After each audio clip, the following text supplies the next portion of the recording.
Chances are, if you've heard anything about intelligent design, you've heard that it's a faith-based, not a science-based idea. Or maybe you've even heard it's religion masquerading as science. Is that true? Well, why don't you decide?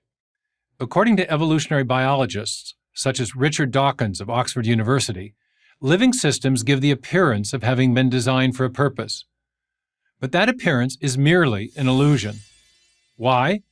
Well, according to Dawkins and his followers, wholly undirected processes such as natural selection and random mutations can produce the intricate design-like structures in living systems. In their view, natural selection can mimic the powers of a designing intelligence without being guided or directed in any way. In contrast, the proponents of intelligent design argue that there are telltale features of living systems and the universe that are best explained by a designing intelligence. So what telltale signs of intelligence are we talking about? There are many, but let's focus here on just one: the digital code stored in the DNA molecule. In 1953, James Watson and Francis Crick mapped out the structure of the DNA molecule. Along the interior of their famed double helix, they discovered a 4-character code at work.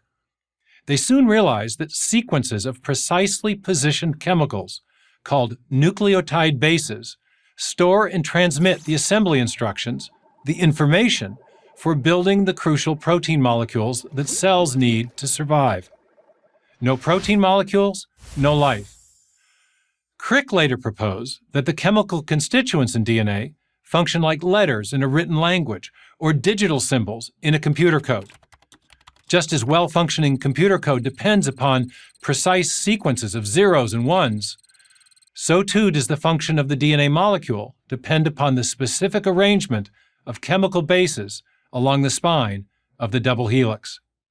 Famed biotech specialist Leroy Hood describes the information stored in DNA as digital code.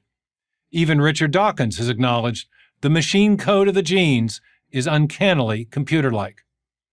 But where did this information, this digital code, come from? Today, this question lies at the heart of a great scientific mystery, the mystery of the origin of life. Building a living cell requires many proteins, and building proteins requires genetic information in DNA or some other equivalent molecule. Yet to date, no theory of undirected chemical evolution can explain the origin of the digital information needed to build the first living cell from simpler, non-living chemicals. In other words, the problem of getting life from non-life. Why is this a problem? There is simply too much information in the cell to be explained by chance alone.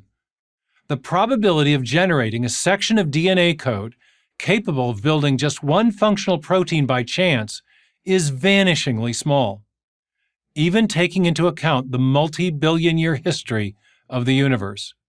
And even the simplest living cells require hundreds of proteins. Thus, the given enough time, anything is possible argument no longer works. Origin of life researchers agree. The chance hypothesis has failed. Chemistry doesn't help us either. Unlike basic chemical compounds, like a crystal of salt, the chemical letters in the DNA message do not arrange themselves as a result of mutual attraction. Saying otherwise would be like saying that the message in a newspaper headline could spontaneously emerge because of the way ink sticks to paper. Clearly, something else is at work. In this case, a newspaper editor. Yet proponents of intelligent design do not argue for the theory because all these other theories, chance, chemical laws, or some combination, have failed. Instead, they argue for intelligent design because our uniform and repeated experience, the basis of all scientific reasoning, shows that systems with digital information invariably arise from intelligence. DNA functions like a software program. We know from experience that software comes from programmers. We know that information, whether inscribed in hieroglyphics, written in a book, or encoded in a radio signal, always arises from an intelligent source.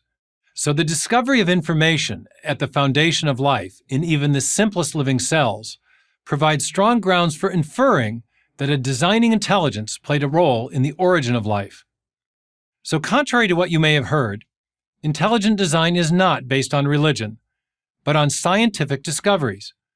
It is also based on the same method of scientific reasoning that Charles Darwin used, a method that relies on our uniform experience of cause and effect to guide our theories about what happened in the past. You may still wish to dismiss the theory of intelligent design. You're free to believe whatever you like, but you'll have a hard time doing so based on the science. I'm Stephen Meyer of the Discovery Institute and author of Signature in the Cell for Prager University.